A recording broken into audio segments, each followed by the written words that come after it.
ఇక కన్యా రాశి వారి యొక్క ఫలితాలు. ఈ నెలలో మీ గోచార గ్రహగతులు కనుక చూసుకున్నట్లయితే కొంచెం ఇబ్బందికరంగాను, ప్రతికూలంగాను కనపడుతుంది. జాగ్రత్తగా ఉండాలి. ముఖ్యంగా ఏంటంటే మిత్రులవ్వచ్చు, కుటుంబ సభ్యులవ్వచ్చు, ఎవరో ఒకళ్ళతో పడకపోవడం, మిత్రులే శత్రువులవ్వడం, లేదా ఇంట్లో కుటుంబ సభ్యులతోటి ఉద్యోగాలు చేసే చోట, వ్యాపారాలు చేసే చోట మనస్పర్ధలు రావడం, లేదా అకారణంగా గొడవలు రావడం, కోపం పెరిగిపోవడం, ఎవరిని పడితే వాళ్ళని ఏది పడితే అది మాట్లాడడం, వీటన్నిటి వల్ల ఇబ్బందులు తలెత్తే అవకాశం ఉంది కాబట్టి చాలా జాగ్రత్తగా ఉండాలి. డబ్బొస్తుంది గానీ, వచ్చింది వచ్చినట్టే ఖర్చయిపోతూ ఉండడం, లేదా అనవసరమైన వస్తువులు కొనడం, అనవసరమైన వ్యామోహాలకి, దుబారా ఖర్చులకి, ఆన్‌లైన్ షాపింగ్‌లకి, భోగాలకి, విలాసాలకి, అనవసరంగా తిరగడానికి, ఫ్రెండ్స్‌తో పార్టీలు చేసుకోవడానికి ఖర్చులు పెట్టే అవకాశాలు ఎక్కువ కనపడుతున్నాయి. జాగ్రత్తగా ఉండాలి. వ్యసనాల జోలికి వెళ్ళకండి. మద్యపానం వ్యసనపరులకి ప్రమాదాలున్నాయి. అలాగే ధూమపానం వ్యసనపరులకి ప్రమాదాలున్నాయి.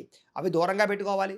అలాగే ముఖ్యంగా షేర్లు దానికి సంబంధించినటువంటి ట్రేడింగుల జోలికి మాత్రం వెళ్ళకండి. తీవ్ర ధన నష్టం కనపడుతోంది ఈ నెలలో. అలాగే ఎవరికైనా డబ్బులు అప్పు ఇచ్చేటప్పుడు, షూరిటీ సంతకాలు పెట్టేటప్పుడు జాగ్రత్త తీసుకోండి. వివాదాల జోలికి వెళ్ళకండి. ఈఎంఐల ద్వారా, క్రెడిట్ కార్డుల ద్వారా ఏది పడితే అది మాత్రం కొనకండి. ముఖ్యమైనటువంటి వస్తువులు మాత్రం కొనుగోలు చేసుకోండి. మిత్రులతో వివాదాలు కనపడుతున్నాయి.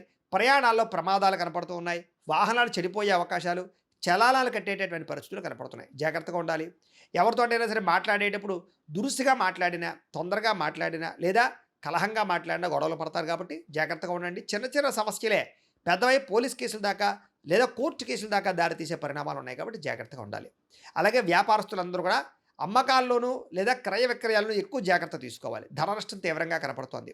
అలాగే భూములకు సంబంధించి కొనేటప్పుడు, లేదా పొలాలు కొనేటప్పుడు, లేదా వాహనాలు కొనేటప్పుడు ఏదైనా డాక్యుమెంట్ వెరిఫికేషన్ విషయంలో జాగ్రత్త తీసుకోండి.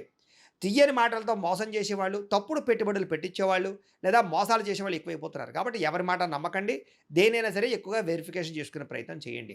అలాగే గతంలో చేసిన తప్పులకి ఎవరో ఒకరు మిమ్మల్ని వేధించడం కానీ, నిందలు వేయడం కానీ, మీ గురించి చెడుగా ప్రచారం చేయడం చేస్తూ ఉంటారు. కాబట్టి మనోధైర్యాన్ని పెంచుకోండి. శత్రువులు పెరిగిపోతున్నారు, నమ్మక ద్రోహులు పెరిగిపోతున్నారు. జాగ్రత్త. వచ్చే ఆదాయం కన్నా ఖర్చు అధికంగా కనపడుతోంది. పెట్టుబడులు పెట్టేటప్పుడు మాత్రం తత్తు జాగ్రత్తలు తీసుకోండి. అనవసరమైన దుబారా పెట్టుబడులు పెట్టినా, వ్యాపారాల్లో తప్పుడు పెట్టుబడులు పెట్టినా నష్టపోతారు. జాగ్రత్తగా ఉండండి. అలాగే ముఖ్యంగా బంగారం మీద కానీ, భూములు మీద కానీ పెట్టుబడులు పెట్టుకోవచ్చు. ఇన్సూరెన్స్‌లు కానీ, టర్మ్ ఇన్సూరెన్స్‌లు, హెల్త్ ఇన్సూరెన్స్ లాంటివి కట్టుకోవచ్చు. వాటి యందు పెట్టుబడులు పెట్టొచ్చు. కుటుంబంలో ఖర్చులు విపరీతంగా పెరుగుతున్నాయి. ఇంట్లో వ్యక్తుల వల్ల కానీ, ఇంట్లో ఏదైనా అవసరాల కోసం కానీ, కుటుంబ అవసరాల కోసం కానీ ఖర్చులు విపరీతంగా పెరుగుతున్నాయి. డబ్బులు వృధా చేయకండి. పొదుపు చేసుకోవడానికి ప్రయత్నం చేయండి. అప్పులు చేయడం వల్ల మనశ్శాంతి లేకపోవడం కనపడుతోంది. గతంలో చేసిన అప్పులు తీర్చలేక ఇబ్బందులు, ఈఎంఐలు